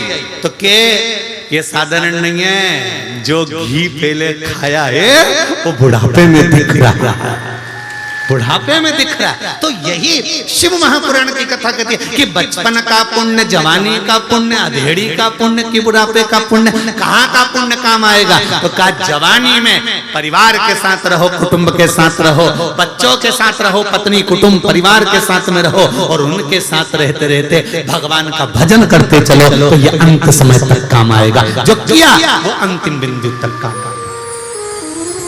अब कई लोग चतुर लोग बैठे रहते हैं, अभी कोई उम्र है, अभी कोई उम्र है, बचपन जवानी कोई उम्र है, अधेड़ी तो कमाने की उम्र है। भजन की उम्र आएगी जब हम शिथिल हो जाएंगे, जब शिथिल हो जाएंगे, बुढ़े हो जाएंगे, तब भजन की उम्र आएगी। तो शिथिल तुम्हारी उम्र हो जाएगी तो पुण्य भी तो शिथिल हो जाएगा, पुण्य भी तो बुढ़ा होगा, पुण्य भी तो शिथिल होगा। तो जवानी में किया गया पुण्य का फल जो मिलता है, उसका फल कोई काट नहीं सकता। इसलिए मेरा निवेदन है, बहुओं से भी है, बच्चों से भी है, और जितने जितने पंडाल में शायद ऐसे और भी पंडाल और लगे हैं, कितने लगा? हाँ, तो जितने लोग उस पंडाल में बैठे हैं और जितने लोग सोने की सीढ़ी पे चढ़ के बैठे हैं, सब ध्यान से सुन ले अच्छे से।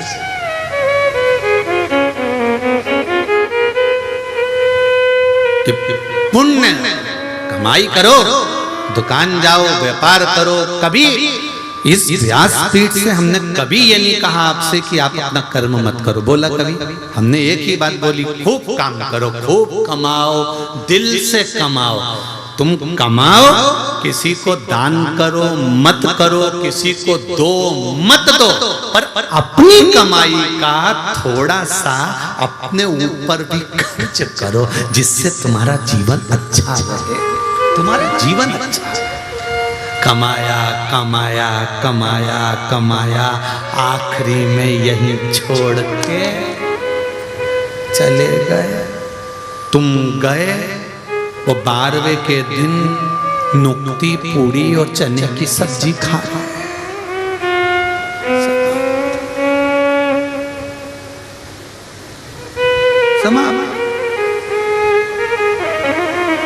एक छोटा सा बच्चा अपनी दादी से बोला, ओ दादी, ओ दादी। दादी बोली क्या है? अपने पड़ोस में वो मुन्ना रहता है ना, मुन्ना, हाँ, उसके यहाँ पर आज नुक्ती का रायता बना है, बूंदी का रायता, नुक्ती का रायता, और बूंदी बनी है, नुक्ती, पूड़ी बनी है, चना की सब्जी बनी है। दादी उसके यहाँ पर सब कुछ बना है, मालूम है? इतने में दादी बोली, बेटा उसकी यहाँ तो आज बनेगा, क्योंकि उसकी दादी का आज 12वां है। इतने में बच्चा दादी का गाल पकड़कर बोला, अपने घर कब बनेगा? दादी ने एक घर के दिया, मेरे को मारने की प्लानिंग कर रहा था, मुझे मारना चाहता।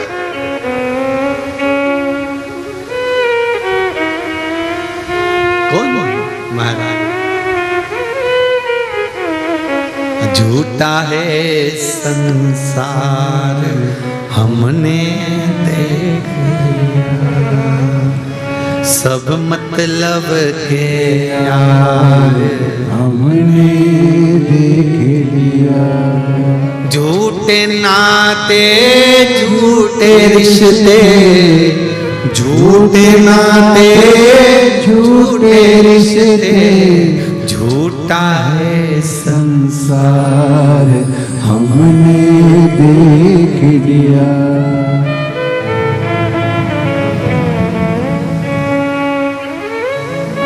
क्या कमाया, कैसे कमाया, क्या पाया, कैसे पाया, ये तो शंकर जानता है, मेरा शिव जानता है। पूरी हल्दी की मंडी, कपास की मंडी, हिंगोली की दुल्हन जैसी सजी है। शायद पहले सजी की नहीं सजी, पर इतनी जोरदार सजी है।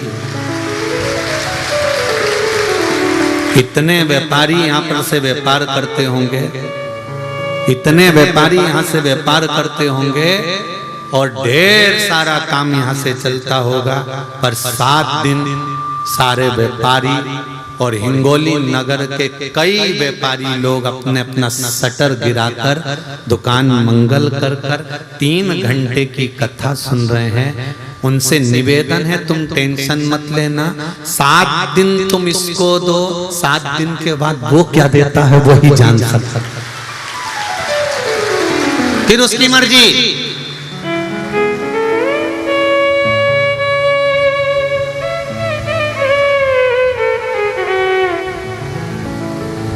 उसकी कृपा क्या होती है, उसकी दया क्या होती है, उसकी उदारता क्या होती है, ये वही जानता है।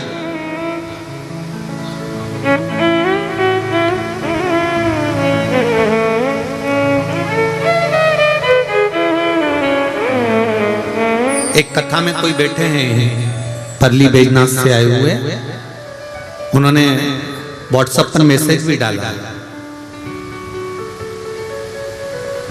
कि जिस लड़के ने 32 बार इंटरव्यू दिया था और जो लड़का इंटरव्यू में नौकरी लग नहीं रही थी, पास नहीं हो रहा था, गुरुजी आपने कहा था कि कथा सुन लो परली बैजनाथ में। हमने टीवी पर सुनी और फिर परली बैजनाथ की जमीन पर जब आप आए और हमने कथा सुनी, उसी बच्चे के लिए सुनी थी गुरुजी। आप गए और बेटे का पैकेज 84 लाख का आ गया और बेटे का जॉब लग गया। अगर आप लोग जुड़े होंगे तो आप लोगों को मालूम होगा कि उन ग्रुपों में जो महाराष्ट्र के ग्रुप है उस पर मैसेज चल रहा है। और ये तो अभी पहला, अभी परली बैजनाथ से अभी तो रिजल्ट आना चालू हुए हैं, अभी 3 महीने नहीं। और आपसे भी निवेदन है, दिल से सुनना शिव महापुराण की कथा। जो आस और विश्वास लेकर सुनोगे, दिल लेकर श्रवण करोगे, हृदय से सुनोगे, वो क्या देता है वही जान सकता है। उसका कोई बखान नहीं कर सकता, उसका कोई बखान नहीं। महाराज, हम भगवान को गिनकर ना दें और भगवान से हम गिनकर ना लें, हम तो केवल अपना कर्म करें। हमारे मन में ये भी बात नहीं आना चाहिए कि हमने 1 शिव महापुराण की कथा सुनी, 2 सुनी कि 3 सुनी कि 4 सुनी। हम तो भगवान का भजन कितना कर सकते हैं। वो कहते ना, एक ग्वालन दूध बेचती है, दूध का व्यापार करती, मटकी में दूध भरा, डब्बे में दूध लिया, बेचने चली जाती।